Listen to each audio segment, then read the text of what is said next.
네, 제 인사부터 드릴게요. 안녕하세요. 안녕하세요. 네, 네. 저는 자연을 좋아하는 꽃말이입니다. 반갑습니다. 아, 아이고, 네. 네. 오늘 졸업 발표를 위해 이렇게 먼 함양까지 와주신 여기 계신 분들께 정말 감사드리고요. 그리고 줌으로 또 이렇게 일요일 황금 같은 시간에 함께 해주시는 모든 분들께 감사드립니다. 오늘 발표는 아까 말씀드렸던 대로 45분 정도 진행될 예정이고요. 발표 내용은 100일 학교 과정을 통해 제가 변화한 것, 그리고 이전에 저의 삶에 대한 이야기를 나누고자 합니다. 네, 뒤에 분까지 혹시 잘 들리시나요? 네. 그러면, 지금 여기 계신 분하고 또 줌에 계신 약 20여 분이 아마 저보다 삶에 대한 경험도 많으시고 배움은 더 깊으시리라고 생각이 되는데요. 아직 부족함이 많은 제 이야기에 시간을 내주셔서 다시 한번 감사드립니다. 네. 그러면 저의 발표를 시작하겠습니다. 목차는 꽃말이의 과거, 현재, 미래, 그리고 지금이라는 순서로 정해보았고요. 그리고 질의응답 시간과 끝나고 선생님의 15분 정도의 강의가 있을 예정입니다. 네, 우선 꽃말이의 과거를 소개해 드릴게요. 네, 저는 올해 32살이 되었는데요. 저의 20대 때의 꿈은 자연 교육가가 되는 것이었어요. 자연의 소중함을 알리는 역할을 하고 싶었고, 그리고 자연의 일부인 자신도, 그리고 그 누구도 소중하다라는 철학을 알리는 삶을 꿈꿨습니다. 이를 위해 수목원과 공원에서 교육 프로그램을 운영하고 기획하는 일을 7년 정도 했고요. 제 삶의 가치관이자 중요한 패턴을 통해 자연교육가라는 꿈에 성큼성큼 다가갔었는데요. 선생님께서 제 이야기를 듣고 저에 대한 소개를 해주신 영상을 1분 30초 정도 보여드리고 시작하겠습니다. 우리 여기 백일학교에 와 있는 꽃마리의 지나온 삶을 내가 좀 들어보다가 이렇게 딱 와닿았어요. 이게 좋은 예가 되겠다. 꽃마리는 이렇게 뭔가를 원하는 것을 정하고 그것을 잘 이뤄온 삶을 살아왔어요. 그러니까 그래서 어떻게 그렇게 살았니? 이렇게 물어보니까 자기는 뭔가 원하는 것을 일단 결정을 딱 한답니다. 이제 의식적으로 결정하는 것이죠. 그 다음에 그것을 결정해 놓은 그 다음에 기도와 기원을 한대요. 그것을 이루려고. 지금 당장부터 막 이루려고 애쓰기보다, 물론 할 수 있는 건 하겠지만, 원하는 것이 있는데 그것이 지금 당장 성취되는 건 아니잖아요. 거기를 향해서 가기 위해서 필요한 것도 있고, 준비해야 될 것도 있고, 어느 길로 가야 되고, 어떤 방식으로 가야 될지, 뭐 이런 게 있어야 되는데, 그게 아직 안 보이는 거죠. 그래서 그때 기원을 한답니다. 기도와 기원을 한대요. 그때 길이나 방법이 이제 나타나면 즉시 실천을 한다고 해요. 이게 세 가지예요. 결정하고, 기도하고, 그다음에 실천하고. 이 세 가지로 살아왔는데 정말 자기가 원하는 대로 됐다는 겁니다. 그래서 그걸 잘 보면 무언가를 이루어가는 우리 전 존재의 적절한 활동을 잘 쓰고 있는 거예요. 네, 네, 영상 잘 보셨어요? 네. 네, 이 세 가지 덕분에 저는 원하는 것을 잘 이루어 오면서 살았는데요. 첫 번째는 마음을 정하고, 두 번째는 기원하고, 세 번째는 행동한다. 네. 그래서 제가 원했던 것들은 금방금방 이루어졌습니다. 뭐, 예를 들어, 6개월간 세계 여행을 하고 싶다. 그러면 다녀왔고요. 원하는 직장에 취업하고 싶다. 그러면 취업이 됐고요. 난 귀촌에 성공하고 싶다. 그러면 귀촌하게 됐고요. 난 원하는 남편을 만나 결혼하고 싶다. 했더니 작년에 결혼을 했습니다. 그 돈을 많이 벌지 않아도 공부하고 싶은 걸 마음껏 하고 있는 요즘 등등 저는 시간과 돈과 건강을 자유자재로 하는 삶을 맞았는데요. 저희 엄마는 저희 되게 현명한 분이신데요. 어떤 교육관을 가지셨냐면 한 사람을 소중히 하고 기원이 소중하다라는 것을 가르쳐 주셔서 저는 인생에 어려움 없이 무엇이든 가치를 창조하며 살았습니다.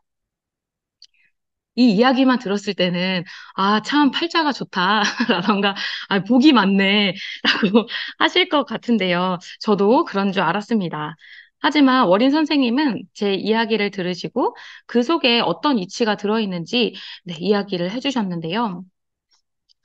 제 주변에는 항상 어딘가로 향해 열심히 도전해서 달리는 사람들이 많았어요. 그래서 목표를 향해 달려가는 삶이 아니면 가치가 있다고 생각도 안 했고, 그런 삶조차도 상상해 본 적이 없었습니다. 저희 엄마는 항상 존재 자체로 무한한 가능성이 있다는 가르침을 주셨음에도 저는 사회에서 요구하는 기준들과 그 가치관과 절충한 목표로 달려야 하는 20대를 보냈는데요. 그렇게 정한 목표가 자연교육과였고 7년의 노력으로 결국에는 달성을 했지만 막상 달성을 하고 나니 그러면 이제 뭐 하지? 이런 공허감이 들더라고요. 그래서 또 부족함을 찾아서 그래, 그러면 더 자연과 가까이 가야겠다 해서 귀촌을 해야겠다고 결심했습니다. 자연교육과는 이뤘다고 생각하는데 7년 걸렸거든요. 근데 귀촌을 마음먹으니까 7개월 만에 제가 귀촌을 한 거예요. 아, 그렇게 원하면은 자꾸 이루어지는데 그럼 나는 어디로 이제 또 가야 하지? 라는 생각이 들었고 사실은 더 이상 어딜 갈 곳도 가고 싶지도 않은 그런 마음이 생겼어요. 그래서 저의 이야기를 들려드린 이유는 저는 어떤 목표를 설정하면 그것을 성취하기 위한 나가 생겨났습니다.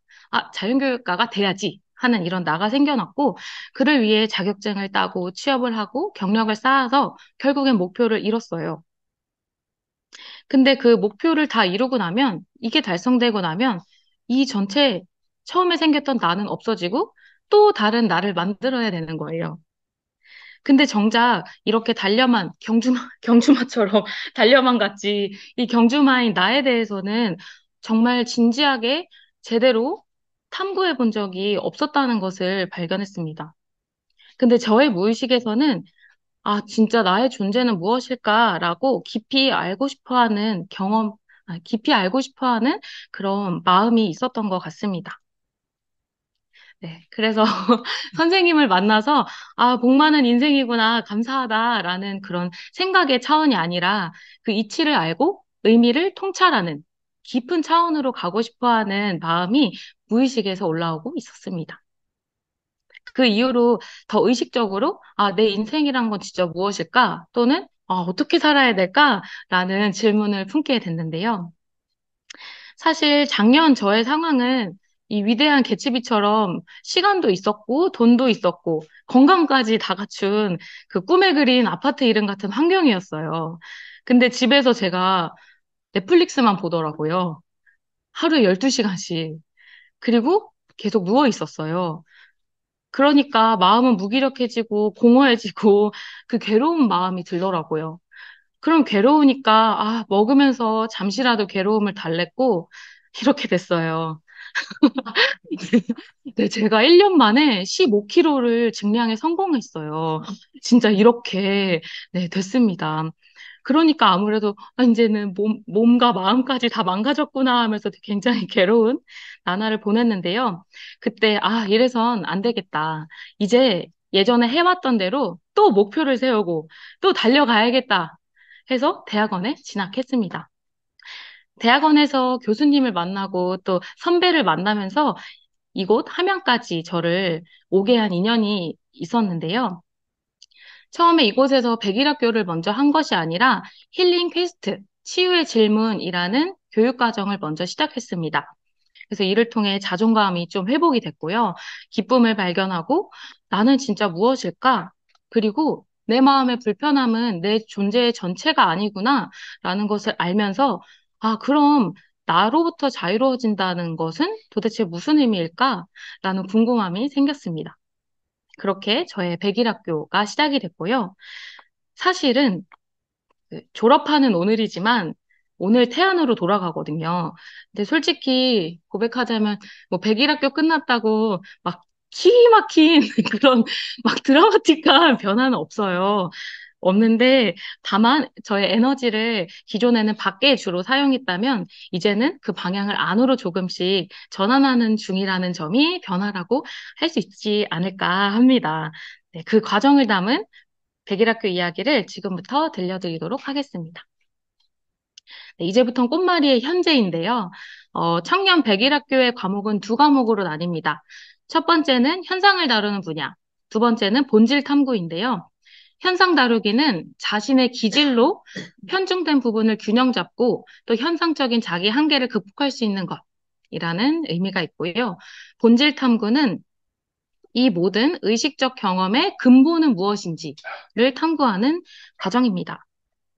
선생님께서 저의 경우에는 현상 다루기는 이미 잘 해오고 있다고 하셨어요. 즉, 현실을 살아내고 또 어려움을 극복해서 뭔가 이루는 것이 저한테는 여기서는 크게 의미가 없었고, 저는 본질 탐구에 네, 집중을 두는 배움이 시작되었습니다.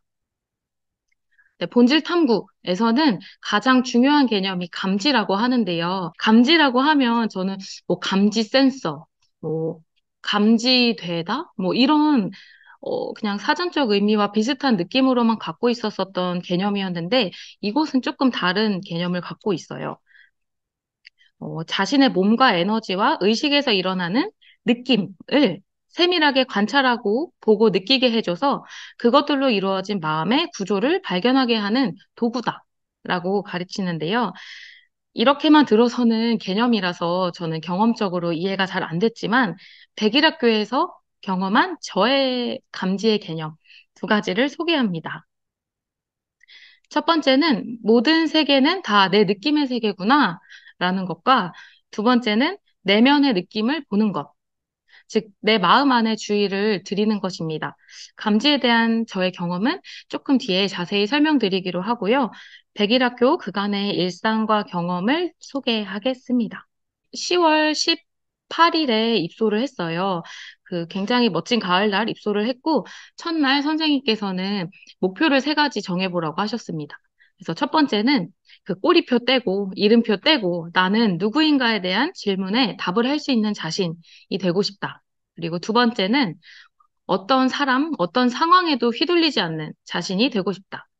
세 번째는 15kg 증량에 성공했기 때문에 건강이 더욱 건강해졌으면 좋겠다. 이 세 가지 목표를 가지고 100일을 시작했습니다. 네, 하루 일과가 대략 이렇게 진행이 되는데요. 매일 아침 7시 50분이 되면 산책을 합니다. 그 강아지, 선생님, 이렇게 도반들과 산책을 한 4, 50분 하고요. 그다음에 아침 모임을 하면서 하루 주제를 마음에 품는데요. 매일매일 주제는 바뀌는데 그걸 가지고 하루 동안 실천을 하는 것입니다. 네, 그리고 식사 준비도 하고요. 그리고 감지 연습도 오후에 하고 저녁 모임을 할 때 이 주제에 대해서 어떻게 품고 하루를 보냈는지 그 선생님과 대화하는 시간에 많은 배움이 일어나곤 했는데요. 그리고 또 100일 동안 하루도 빠짐없이 일기를 매일 작성하는 일정으로 하루 일과가 마무리됐습니다. 100일학교 입학한 지 11일째 되는 날의 주제인데요. 그 마음에 이래야 한다가 있는지 살펴본다였습니다. 저는 곰곰이 생각해 보니까 네 가지의 기준이 뿌리 깊게 자리한 사람이더라고요. 첫 번째는, 엄마처럼 돼야 된다. 이런 엄마가 저는 멋있다고 생각하기 때문에 뭔가 엄마처럼 살아야 될 것 같은 기준이 있었고, 두 번째는 그 종교적인 가치관에서 오는 한 사람을 소중히 해야 된다는 것과, 그리고 깨끗해야 돼. 제 방이 더러우면 제 마음이 더러운 거더라고요. 그래서 뭔가 깨끗해야 돼, 깨끗하고 싶어 라는 저의 기준이 있었고, 또 마지막으로 행복해야 돼 라는 기준이 있었어요. 결국에는 굉장히 좋은 것만 추구하는 자신을 발견했어요. 물론 좋은 게 뭐 좋은 거지, 좋은 걸 추구하는 게 나쁘다는 건 아니지만 좋은 가치에 반하는 상황이 일어났을 땐 저항이나 억압이 있었다는 걸 의식적으로 알지 못했습니다. 여기서 빛과 어둠은 동시에 존재한다는 개념을 처음 이해했는데요. 빛이 있는 만큼 어둠이 있는 것이 이치인데, 저한테는 좋은 것만 추구하려는 마음과 함께 어둠을 직면하지 않으려는 마음이 있었습니다. 한 가지 예로는 저는 보통 어딜 가든 대부분의 사람과 잘 지내요. 되게 상냥한 편이고 따뜻한 편이라서 인간관계로 큰 어려움을 겪은 적이 없는데 아주 간혹 드물게 어떤 사람이나 상황이 제 인내심의 한계를 건드렸을 때는 그 누구보다 냉철하게 제 인생에서 이렇게 추방시키는 그런 냉철한 행동을 하는 면이 있어요, 지금도. 근데 이는 어쩌면 평소에 따뜻하고 상냥하려고 하는 마음 때문에 억압이 있어서 냉철하게 하는 행동을 일으키지 않았을까라는 생각을 해봤습니다. 네, 저는 어렸을 때를 떠올려 보면 주로 누군가 격려해주고 막 칭찬해주고 호의가 넘치는 환경에서 성장을 했습니다. 그래서 환대받고 칭찬받는 제가 진짜 나인 줄 알았어요. 근데 혼자 있으면 그렇게 칭찬해주거나 막 호의롭게 해줄 사람이 없으니 막 무력해졌었고, 그리고 그 칭찬해줬던 사람들에게 이렇게 부응하기 위해서 혼자 있어도 좀 건설적인 활동을 해야 해라는 기준으로 자꾸 스스로를 자책하게 만들기도 했습니다. 뭐 운동해야 되는데 왜 난 안 하지? 기원을 더 해야 되는데 뭐 이런 것으로 자꾸 스스로를 갉아먹고 있었어요. 그 이야기를 선생님께 드렸을 때 선생님 미션 하나를 주셨는데요. 그 방 안에 혼자 있으면서 존재 자체의 귀함을 느껴보라고 하셨습니다. 보통 혼자 있으면 막 심심하고 금방 공허해졌었던 저에게 이제 존재감을 잘 느껴보고 공허함이 어디서 오는지 잘 느껴보려고 막 마음의 귀를 기울였는데 마음에 아무 느낌이 없는 거예요. 분명히 이쯤 되면은 심심하고 공허함이 찾아와야 되는데 아무리 마음을 혼자 난 존재는 귀하다.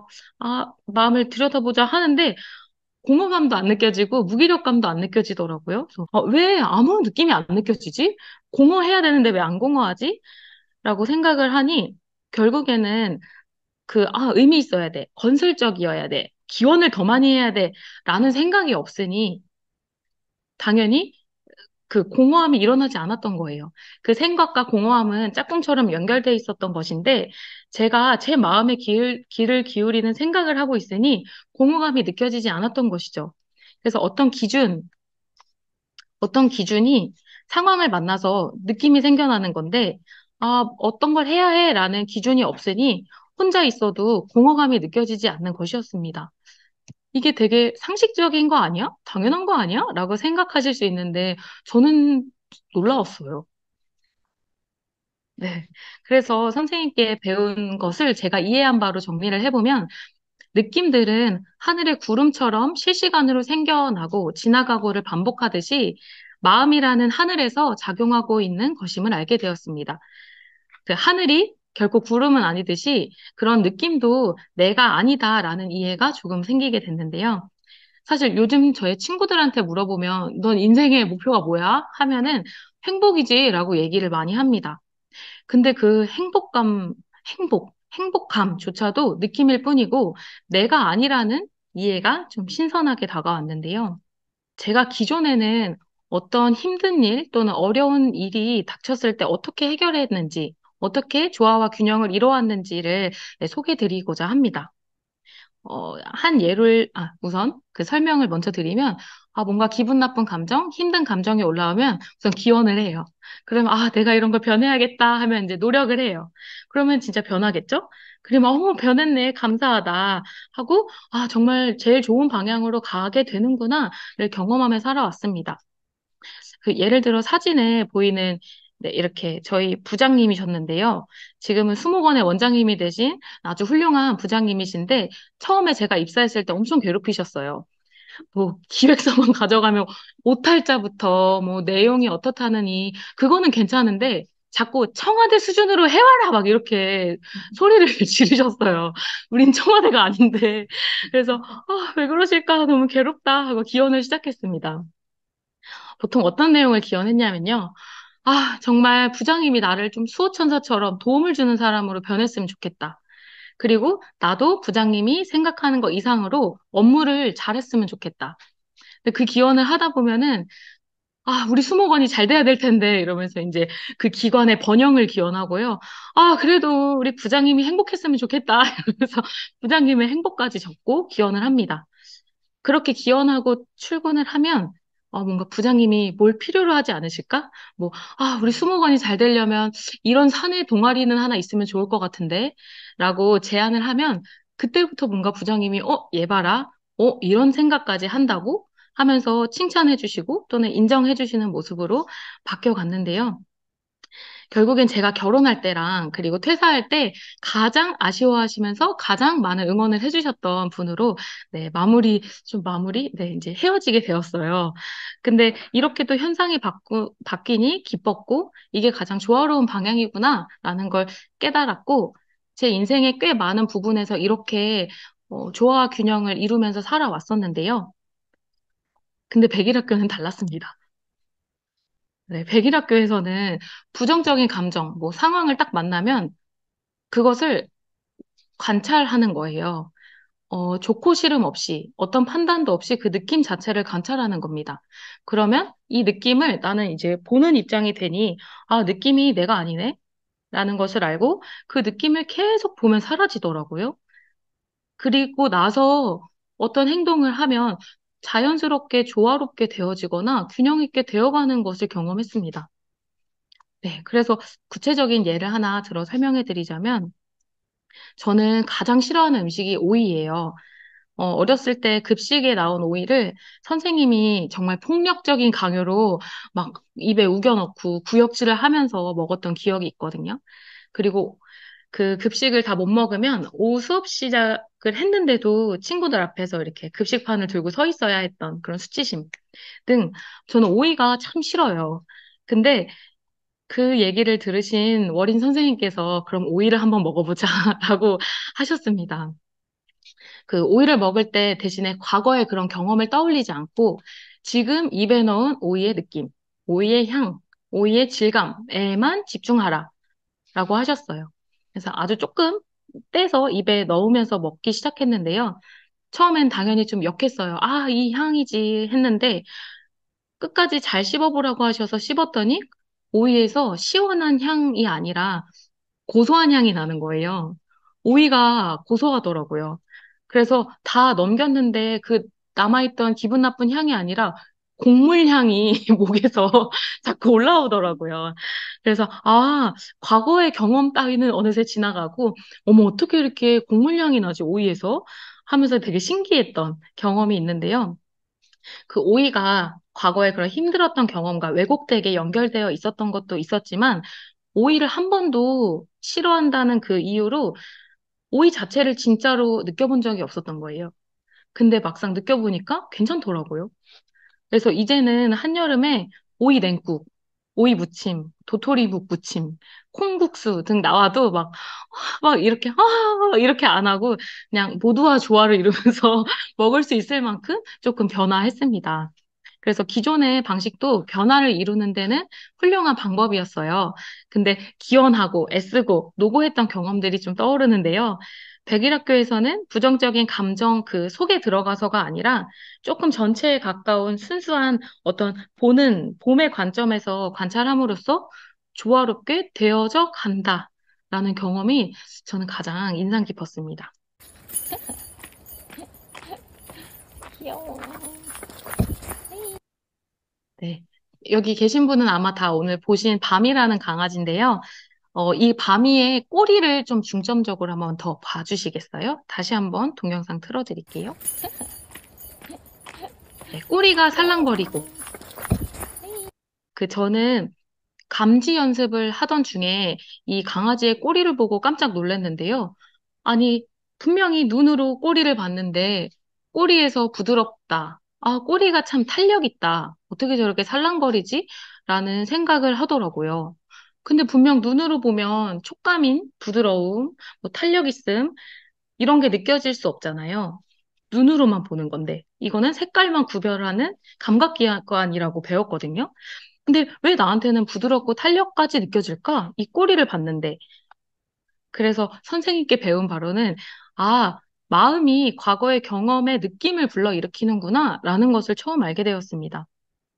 즉, 같은 강아지 꼬리를 봐도 저처럼 강아지를 사랑하는 사람은, 아, 사랑스럽다. 어떻게 저렇게 부드럽게 저렇게 살랑거리지 하지만, 막 과거에 강아지한테 물렸거나 강아지를 막 털 날린다고 싫어하는 사람이 봤을 땐, 저기 또 털 날리겠다. 이러거나 아니면, 저러다 달려오는 거 아니야? 라고 공포심을 느낄 수 있을 것 같아요.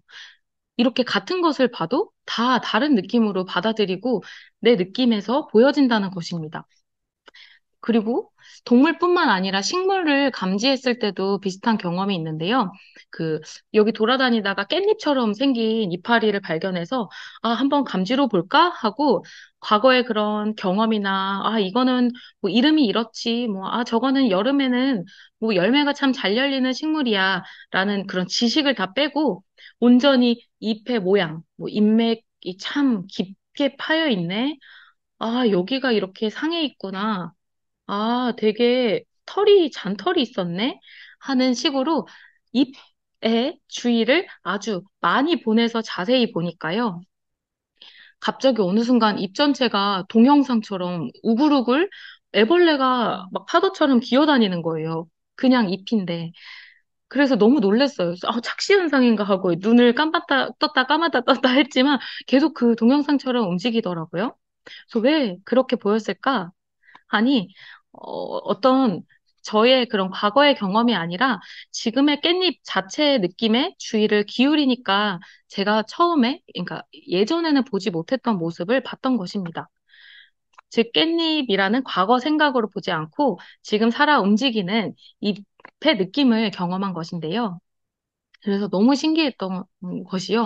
아, 이 모든 세계가 진짜 내 느낌의 세계였구나. 어떤 동물이나 사물을 보더라도 내 과거의 경험을 통해 보고 있구나. 라는 걸 처음 알았어요.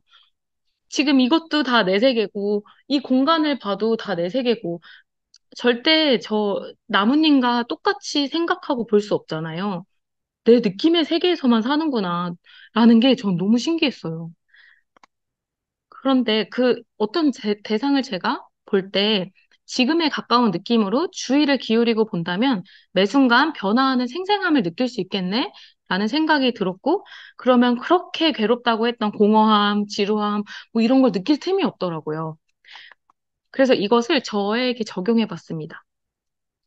나라고 여겨온 그런 느낌을 좀 떠올려 봤는데요. 첫 번째는 뭐 행복한 선주, 그리고 밝고 긍정적인 선주, 그리고 어떤 어려움도 기원과 실천으로 이겨내는 선주 등 이런 선주들이 진짜 날까? 이런 생각이 들더라고요. 이거는 과거의 한 경험, 한 장면의 나였을 뿐일 텐데. 그래서 행복감, 긍정감, 의지력이 있는 느낌 등등 모두 다 느낌이었던 것일 뿐이었습니다. 그러면 진정한 나는 어디 있을까요? 네. 그거 찾으러 왔는데 점점 나들이 없어지더라고요. 그래서, 그냥 이것이 느낌이구나 하고, 그래도 뭔가 느끼고, 느낌을 보는 게 있으니까 느낌을 알아차리는 거 아니겠어요? 그러면 이것이 진정한 나에 가까운 것이 아닐까라는 생각을 네, 매일 아침, 저녁에 대화를 통해서 생각을 하게 됐습니다. 느낌을 느끼는 그런 주체로 관찰의 초점을 옮기니 어느 순간 마음 안으로 막 주의가 가게 되고 내가 보고 있는 거는 뭐 또렷이 보이긴 하지만 어디에도 주의를 주지 않고 마음을 보고 있더라고요. 그러니까 점점 서서히 마음은 고요해지고 계속 깊은 동굴로 들어가는 느낌이 들었습니다. 아마 선생님이셨으면 더 들어가 봐, 뭐 더 집중해서 더 한번 들어가 봐라고 하셨을 것 같은데 사실 저는 집중력이 부족하고 또 이렇게 내면을 들여다본 경험이 없어서 자꾸 주의가 밖으로 튀어나가더라고요. 그래서 앞으로는 그 느낌을 느끼거나 보고 있는 그 주체를 탐구해보고 싶습니다. 네. 그리고 100일 학교 때 가장 강렬했던 경험이 뭐냐 하고 물어보신다면 저는 8일 동안 굶었던 그 단식을 꼽을 수 있는데요. 저는 평생 빵떡순이로 살았어요. 빵과 떡이 주식이 돼도 상관이 없는 사람이었는데, 그거를 끊고, 곡기를 끊고 굶는다는 한 번도 경험해보지 않은 부분이었습니다. 8일간 진짜 물만 먹으면서 느낀 건 생각보다 제가 배가 고픈 게 아닌데, 자꾸 먹을 걸 먹는 습관이 있더라고요.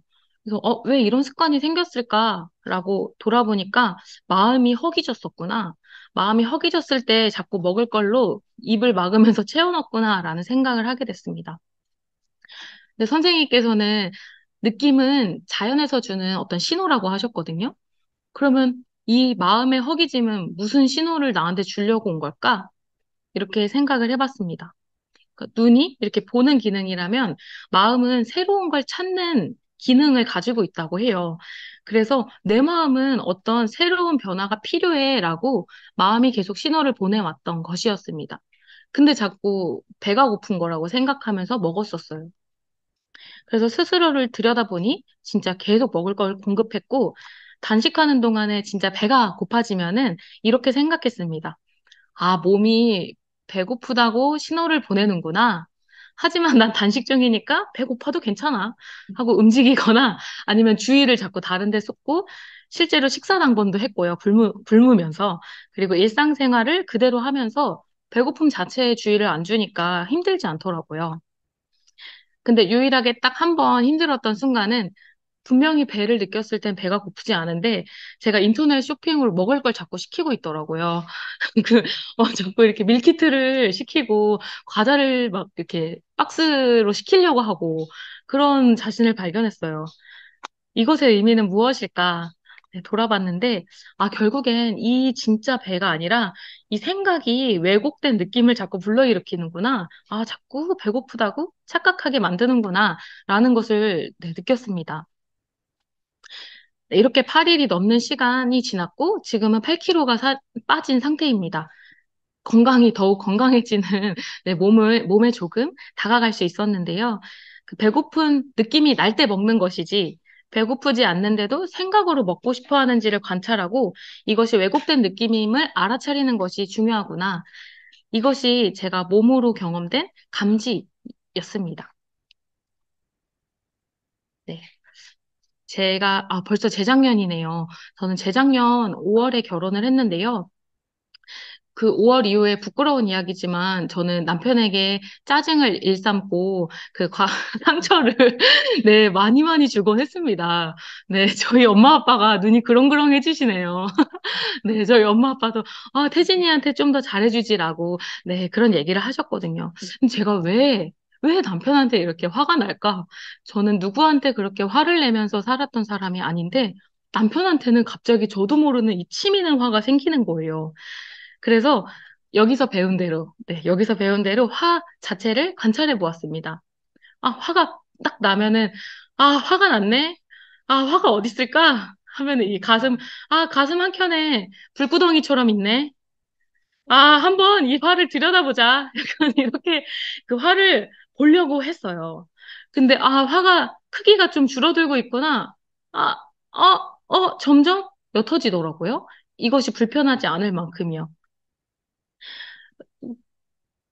그게 너무 신기했어요. 느끼니까 자꾸 없어지더라고요. 그래서 그러면 왜 내가 화가 났었을까? 내 어떤 기준이 건드려졌나? 또는 내 어떤 과거 경험이 건드려졌나? 라고 질문을 해봤습니다. 저 같은 경우에는 남편에게 이렇게 화가 탁 날 때가 언제냐면 제 말이 수용되지 못했을 때 화가 막 나더라고요. 그런 상황에 제 기준을 살펴보니 어떤 기준이 있었냐면 마치 너무 말씀드리기 부끄러운데 마치 남편은 오은영 박사님처럼 그랬구나라고 공감을 해주고 그리고 어떤 제가 알 수 없는 대단한 솔루션을 줘야 한다라는 어떻게 보면 말도 안 되는 기대가 있었던 거예요. 그래서 자꾸 그 기준이 제가 의식하지 못했지만 그 기준이 있으니까 남편이 조금만 말을 허투루 들으면 화가 막 나는 거예요. 제가 이런 무의식적인 이런 신념에 동일시돼서 이 기준이 건드려지면 나를 건드렸다 생각하고 막 화를 내고 있었던 것입니다. 네. 지금 보이는 이 슬라이드가 바로 그 느낌이 일어나는 이치인데요. 우리는 보통 그런 기준, 본인도 의식하지 못하는 그 기준을 나라고 여기고 그것을 발견하지 못합니다. 근데 제가, 내가 오은영 박사님을 바라고 있었구나, 라고 알아차리니까 거기서 힘이 빠지더라고요. 또 화가 나면 오은영 박사가 또 건드려줬구나 하면서 이게 떨어지니까 그렇게 화를 내기보다는 이것이 지금 사용돼야 할까? 오은영 박사님이 돼야 되는 상황일까? 또는 아니다. 이 기준은 너무 무리한 기준이다 하고 힘을 빼도 될까? 하고 판단할 수 있더라고요. 네, 그래서 결국에는 남편을 봤다곤 하지만 제 느낌의 남편을 봤고 제 마음속에 김태진 씨한테 화를 내고 있었다는 것을 깨닫게 되었습니다. 즉, 남편은 오은영 박사여야 돼.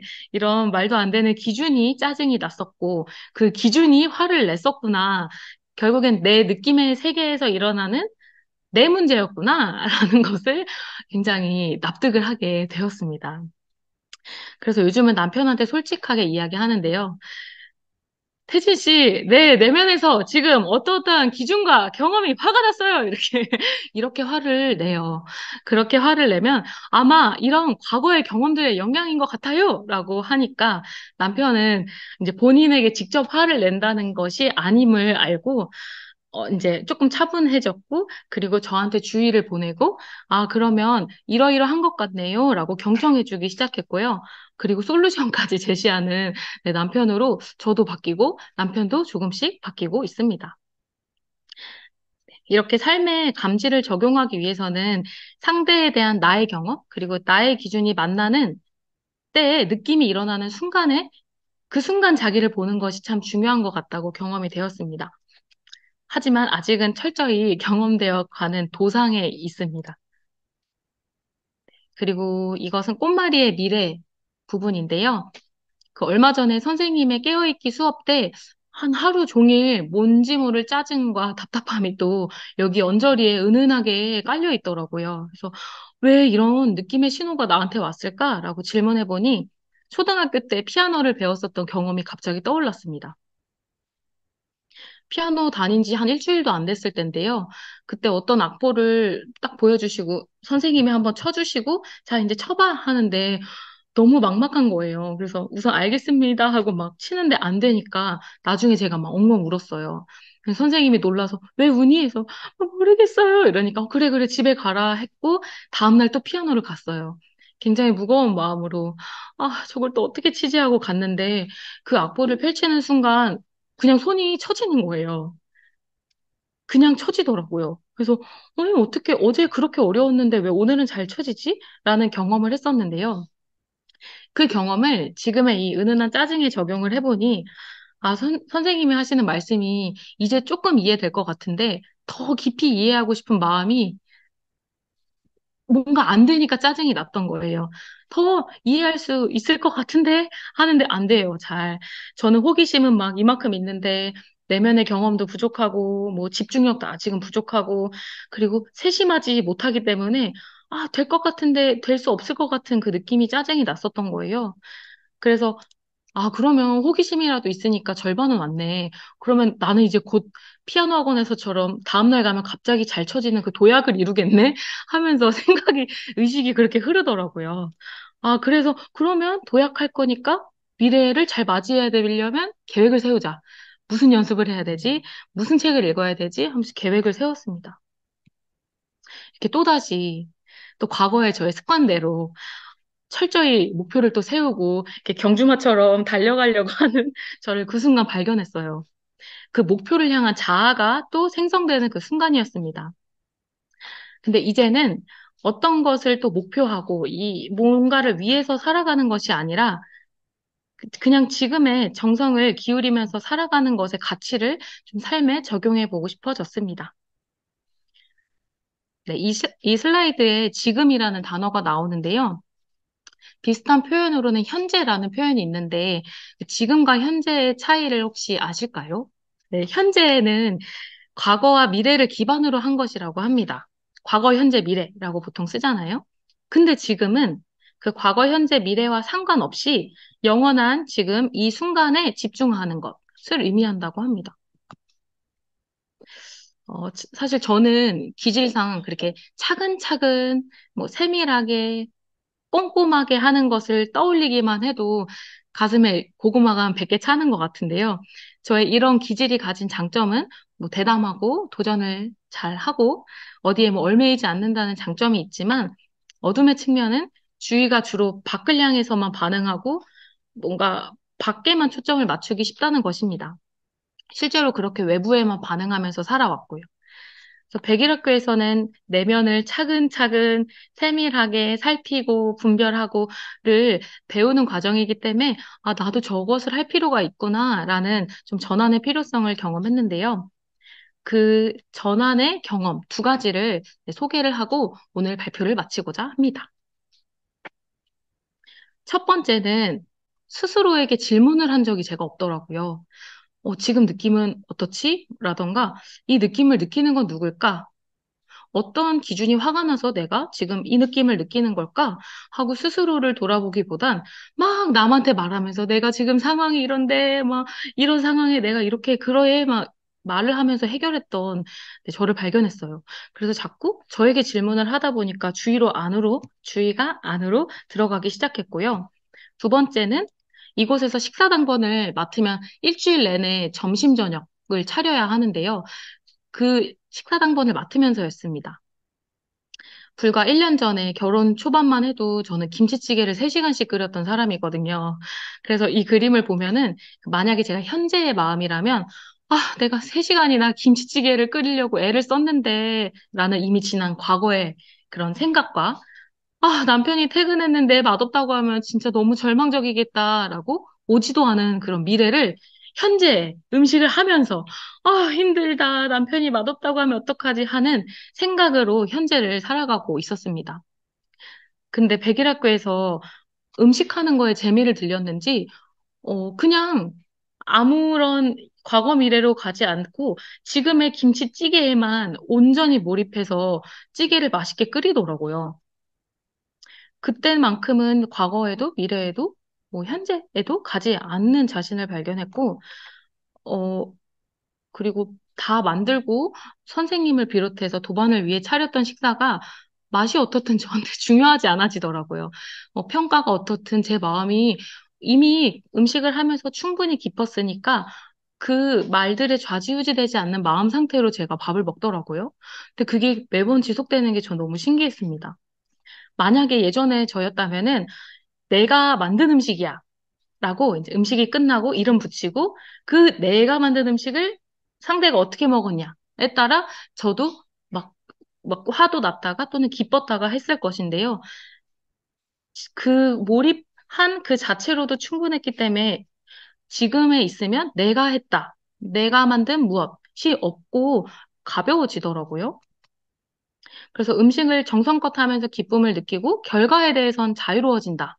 이 의미가 무엇일까라고 생각해 보니 결국 지금의 정성을 들여 사는 것을 통해서 어떤 것을 했었던 나라는 과거 또는 어떤 것을 해야 하는 나라는 미래 이런 나로부터 가벼워지는 거구나 라는 것을 알게 됐습니다. 네. 그래서 다시 15kg를 증량했던 작년의 저로 돌아가자면 작년에는 외부 환경으로부터 자유로워진 해였어요. 근데 공허감과 괴로움을 느꼈습니다. 근데 그 이유를 찾아보니, 이제는 내부 환경으로부터도 자유로워져야 해, 라는 신호였다는 것을, 네, 알게 되었는데요.